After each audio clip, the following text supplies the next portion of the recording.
sayang. Maka dari itu perkenalkan, saya Kade Arlin Aristianti. Akhirnya di sini kita akan membahas mengenai public speaking.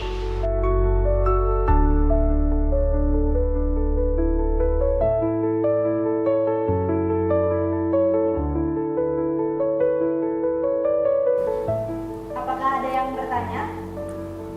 Oh, ya, silahkan. Bertanya, apa sih tips dari kakak agar bisa seperti sekarang ini?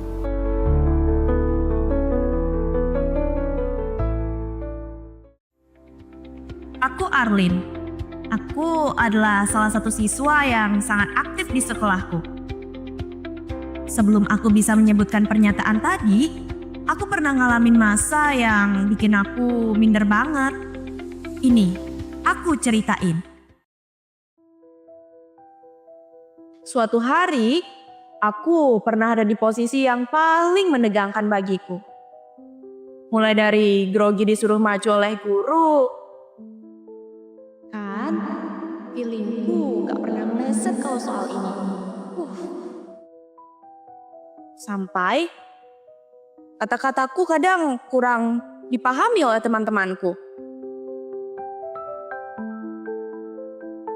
Dari kejadian itu, mungkin kalian tahu masalahku ada di mana. Ya, aku merasa tidak bisa berbicara di depan umum. Kejadian itu buat aku malu banget. Aku gak ngerti kenapa aku bisa begitu. Hai lovers, video ini buat kamu yang kesusahan ngomong di depan umum. Kali ini aku mau bahas 3 tips lancar berbicara di depan umum. Yang pertama itu, kamu wajib bisa menulis.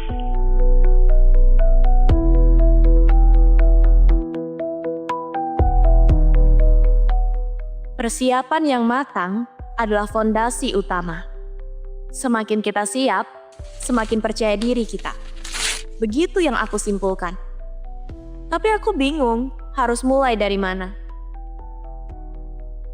Karena menulis bukan awal dari keberanianku dimulai. Ada satu hal yang aku lupakan.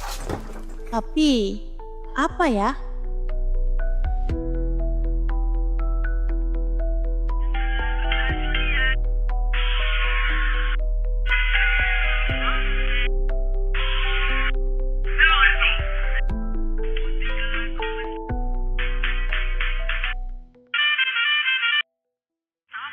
Memahami arti literasi, bukan hanya orang terkadang menyempitkan hanya sekedar membaca atau kemampuan menulis. Sementara kan literasi itu kan kemampuan menyerap informasi dan mengolah itu sehingga berguna untuk kehidupan. Jadi bukan hanya sekedar jago mengeja atau bisa membaca, tapi kemampuan yang lebih dari itu. Dan menurut saya ini sesuatu yang harus terus-menerus diusahakan. Ya, aku menemukan apa yang terlupakan. Nah, ini dia. Membaca merupakan solusi pertama menumbuhkan rasa percaya diri. Untuk menjadi seseorang yang pandai berbicara, kita harus menguasai kosakata.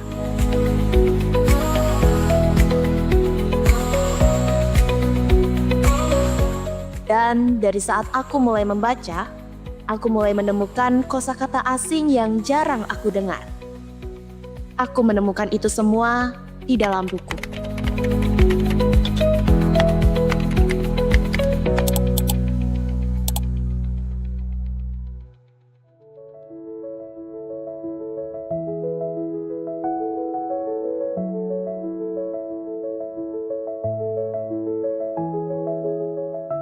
Buku adalah jendela dunia yang menyimpan banyak wawasan di dalamnya.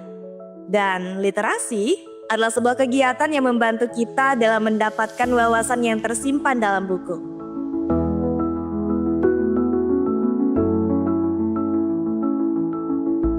Dan ternyata perpustakaan merupakan ruang ditemukannya harta karun paling berharga yang menyimpan sumber wawasan yang luas untuk kita.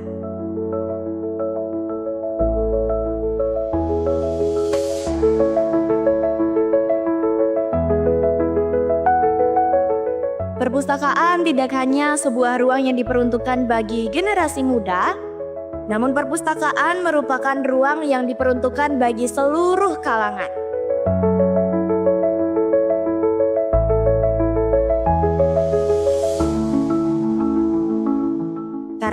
yang tersimpan dalam ruang perpustakaan tidak hanya sekedar buku, melainkan jejak warisan dan budaya yang perlu dijaga bersama.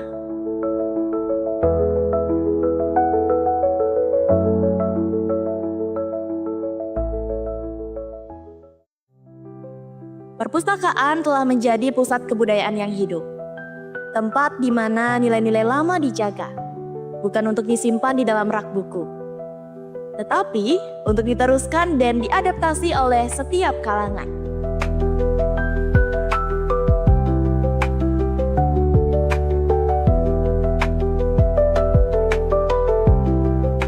Ia tidak hanya sebagai gudang buku, tetapi guardian of culture, penjaga nyala api tradisi di zaman modern.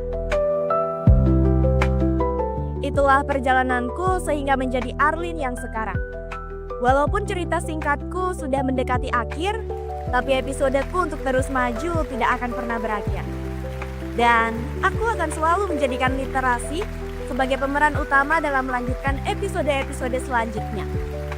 Ingat, keberanian muncul jika kita mengundangnya dengan cara yang tepat.